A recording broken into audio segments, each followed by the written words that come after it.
Hi, my name is Pema Yoko from Tibet Action Institute. And before I reflect on this past year, I just want to say thank you. 2025 has been one of the most challenging and most transformative years for our movement, and we could not have got through it without your support. At the beginning of the year, we had an incredible milestone. The New York Times ran a front cover, in depth expose of China's colonial boarding school system in Tibet.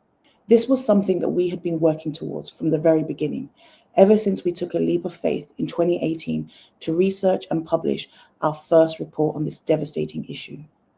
And challenging China comes at a cost, especially for Tibetans from Tibet who are leading on this work. And Dr. Gello is one of them. He has sacrificed more than most of us can imagine. Dr. Gyal has been directly targeted by the Chinese government for exposing the colonial boarding schools. I asked Dr. Gyal what this work means to him and what keeps him going. China start labeling me as a separatist. They wanted to intimidate me, even I'm living in a free country.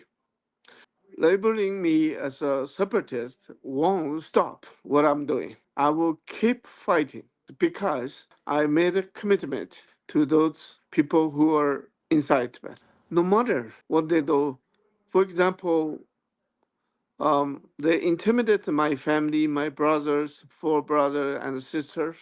Even last year in November, my dad passed away. My family couldn't directly contact me. And again, this year, January 9th, my uncle passed away. They couldn't confirm me about his past.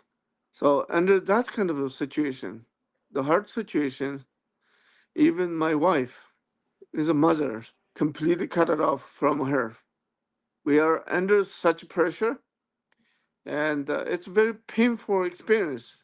But that painful experience, on the other hand, encouraging me to continue the work in representing those people who are inside, the people inside.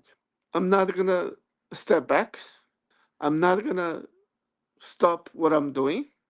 We'll continue until we succeeded, until China listened to us. Dr. Gyal's strength is the heart of our movement, Tibetans risking everything so that the world cannot look away. And none of this happens without leadership. And one of those leaders is our co-director, Lhadon Tethong, who has guided us through some of the hardest moments. Despite the pressure, the online attacks, and the emotional weight of this work, she brings us back to our purpose, following the courage of Tibetans inside Tibet.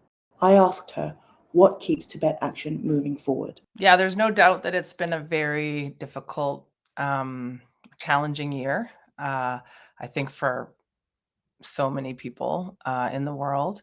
And we've had our significant financial funding challenges and are still having them. And ultimately, it's like the example of Dr. Gello, the inspiration he gives us and just the focus that he and other members of our team, so many of our team, most of our team's Tibetan, many of them from Tibet. And we have the privilege to work every day with people who are laser focused on the situation inside Tibet and how to try to change things on the ground and how to challenge China and tell the truth and shine light where the Chinese government is spreading lies and trying to convince the world there is no problem. And Tibetans inside Tibet are the ones who are driving our work forward and who are really, we're just speaking in a way their voices and their concerns in the UN and in our government advocacy meetings. They're having an impact. Like, they are challenging the Chinese government. They're the ones who pointed us to this massive unknown issue of colonial boarding schools and that threatens the future survival of Tibet. For us, it's actually keeping all of that top of mind and keeping our eyes on the prize. And like Dr. Gello said, we'll do this no matter what. We will figure out a way to do this work and to get this done. And Tibetans inside Tibet are like our leaders. In May, we released our second report on colonial boarding schools, When They Came to Take Our Children. Launching it garnered coverage around the world, including the independent Nikkei Asia, Newsweek, ABC Australia, and the Wall Street Journal. Our work is creating real pressure on the Chinese government. It is this awareness and pressure that is essential to build a resistance to China's devastating assimilation drive in Tibet and to eventually force them to change course. Of course, for now, the CCP only want to challenge and fight back against us, like by attacking and trying to intimidate and discredit Dr. Gyalo, and also by taking the unprecedented step of having Xi Jinping visit a boarding school for Tibetan children. This means our work is having an impact, and Beijing knows the world is watching, and China's top leaders are feeling the heat.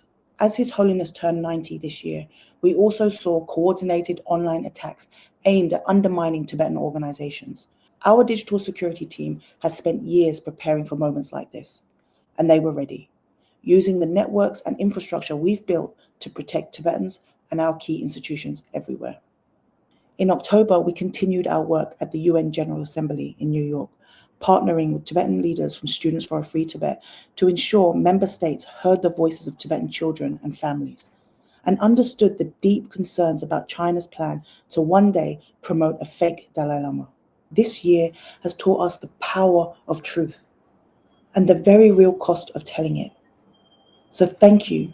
Thank you for supporting Tibet Action and the children and families who cannot safely speak out about the pain of China's colonial boarding schools.